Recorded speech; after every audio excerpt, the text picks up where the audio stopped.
גוד וייבס. כולכם בטח משתגעים. אבא, תצלם! אני מצלם, מריקו. תחצר. אז כולכם בטח משתגעים בבית, הילדים מחפשים מה לעשות, מחפשים מה לאכול. אז דאגתי לכם לאיזה קיט שאפשר להזמין מאיתנו. בצק שלנו, גבינה, רוטב, שתי תוספות. פעילות שעושים ביחד עם הילדים.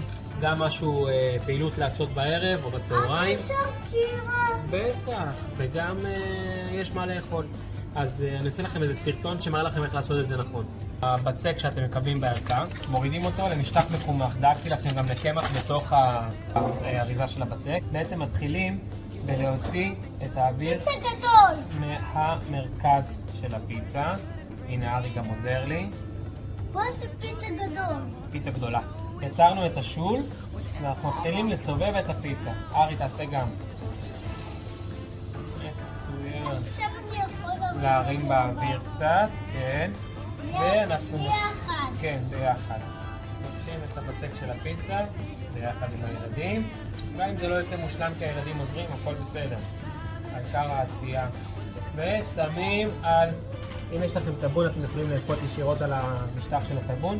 אם יש לכם תנור, על נייר אפייה. מקבלים בקיט רטבי עגבניות כאלה. מפזרים לילדים על הפיצה, על הבצק, והילדים מפזרים את הרוטב על כל הפיצה.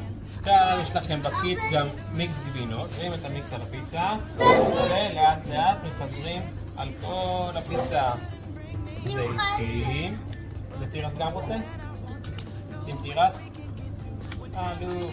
לכם בבית, אם יש לכם טבון, אז גם אפשר בטבון. אם אין טבון, חום הכי גבוה בתנור, 250 מעלות, בערך 7-8 דקות. אפשר לפות. אם יש לכם טבון, דקה וחצי 2 הפיצה מוכנה.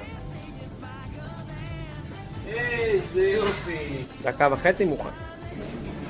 אז הפיצה יצאה מהטבון. מי הכין פיצה?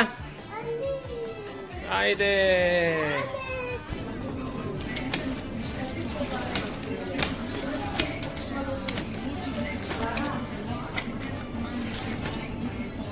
ובתיאבון.